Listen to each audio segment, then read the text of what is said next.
All right, let's jump right in. We're about to explore a story that's so much more than just a trip. It's about that huge, monumental weight of taking a first step. You know, the kind that pulls you away from everything you've ever known and drops you right into a world you've only dreamed about.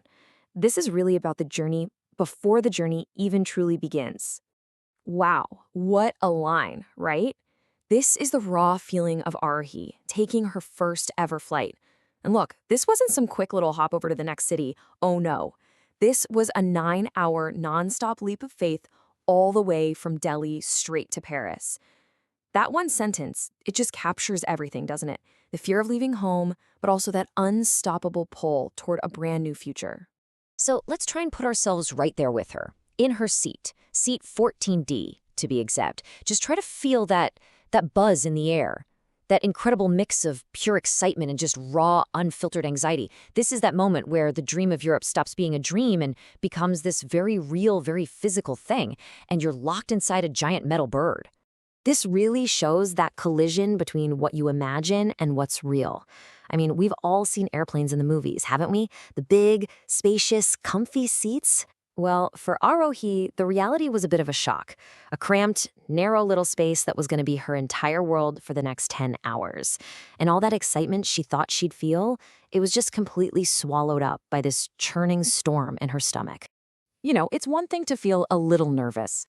It is a whole other thing when the roar of the engine starts vibrating through your teeth and the plane just takes off with the force of some restless animal. As the ground just fell away, her stomach dropped with it. That feeling of being completely untethered for the first time in your life, it was just overwhelming. She's gripping her husband's hand, just trying to breathe, trying to act normal, while this little voice in her mind just keeps whispering, "You're so high, Aarohi." So, right in the middle of all this panic, what do you think finally brought her a little bit of calm? Well, it wasn't the lifeline she'd packed from home, a box of her mother's parathas, but actually a simple airplane meal. She was expecting the absolute worst, but instead she got this warm, comforting Indian vegetarian meal. Isn't it amazing how something as simple as warm food can kind of change everything? Bite by bite, that fear started to soften. The parathas stayed in her bag, a little symbol of home she was carrying with her, but didn't have to rely on. Well, not yet anyway. With a full stomach and the plane just cruising smoothly through these fluffy clouds, that immediate heart-pounding panic started to fade. But you know how it is. That newfound calm allowed another memory to bubble up to the surface. The memory of a bureaucratic storm that almost stopped this flight from ever taking off in the first place. Because before she could even worry about flying, Aarohi had to win a battle on the ground. And it all came down to a single, pretty terrifying word that she had never, ever heard before. Apostille. To the visa office, it was just a routine requirement. But for Aarohi, it was a sudden, massive roadblock.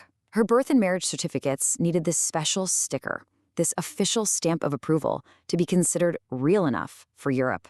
And her certificates had one huge problem. They were laminated. Let me tell you, this was not just paperwork. This was a high-stakes thriller. The officer's flat rejection, "Go get these delaminated," sent her into a total spin. Can you just imagine that feeling?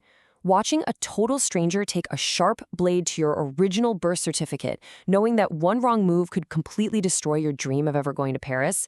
She said it was like waiting outside an operation theater. And after that nerve-wracking surgery, it was a frantic race back through Delhi traffic to submit the papers with literally minutes to spare. The relief when that man handed her the saved documents was just immense. "Brother, you saved me."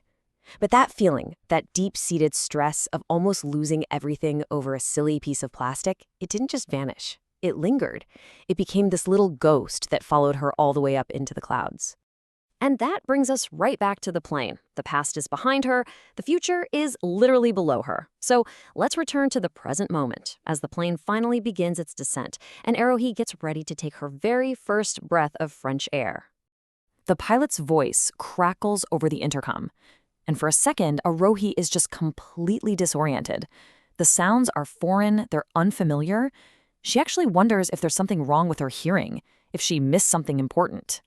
And then comes the English translation, and in that one instant, what was just confusing noise completely transforms into something romantic. The first sound of French wasn't a language lesson, it was the sound of arrival. The dream wasn't in the clouds anymore. It was on the ground, and it was waiting. After more than 15 hours of travel across 6,500 kilometers, that adrenaline of arrival was quickly being replaced by pure, bone-deep exhaustion. All they wanted was to check into their hotel, a place they'd booked for the next 6 months, and finally get some sleep. But, well, Paris wasn't quite done throwing challenges at them. The final hurdle of this marathon of a day was waiting for them right inside the hotel lobby, and it was one they absolutely did not see coming. Just imagine the scene. You are exhausted, you've crossed continents, you've survived the bureaucratic nightmare, and you're met with this. Not a welcome to Paris, but a cold, hard demand.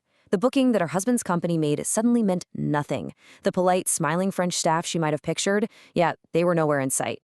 So what on earth was going on? Well, as another guest explained, they had walked straight into the aftermath of some desi drama. Apparently, a previous Indian couple had caused a huge amount of trouble, and it left the hotel staff wary and, frankly, suspicious. So now, Aarohi and her husband were facing this wall of prejudice built by someone else's bad behavior. But they didn't let it beat them. Thanks to a credit card that thankfully worked, they managed to pay the security for the full 6 months. They completely diffused the tense situation and secured their room. It was their very first and very tired victory against a stereotype in their new home. Finally, the door to their little studio room closes, shutting out the drama of the lobby, the noise of the airport, and the exhaustion of the journey. And in the quiet, there's a moment of peace and a taste of home. And the room itself was this whole new world of fascinating details, a mix of the strange and the luxurious. A tiny but perfectly equipped kitchen, an amazing bathtub, but then a Western toilet with no water jet. And let me tell you, for many people from India, that's a way bigger culture shock than you might think. Then there was a dishwasher, a totally new machine for her. It was this perfect little capsule of the adventure that was waiting for them, full of new things to learn and small comforts to discover. They were starving. It was late. And in that moment, as she put her handbag down, she remembered the lifeline. The comfort food she thought she might need on the plane was actually destined for a much, much more important moment. And this is just the perfect end to such an overwhelming day. Eating leftover parathas for dinner in their new Paris studio. It wasn't some fancy French meal. It was something so much more meaningful. It was a connection back home, a tangible piece of her mother's love, saving them one last time on this incredible, difficult, and ultimately triumphant first day. She'd done it. She survived the visa office, the flight, the check-in. She was visa victorious. But this was just the arrival. The real journey, the day-to-day life of building a home in a city of dreams and challenges, well, that was just about to begin. What happens when the sun comes up? Now that is the real question.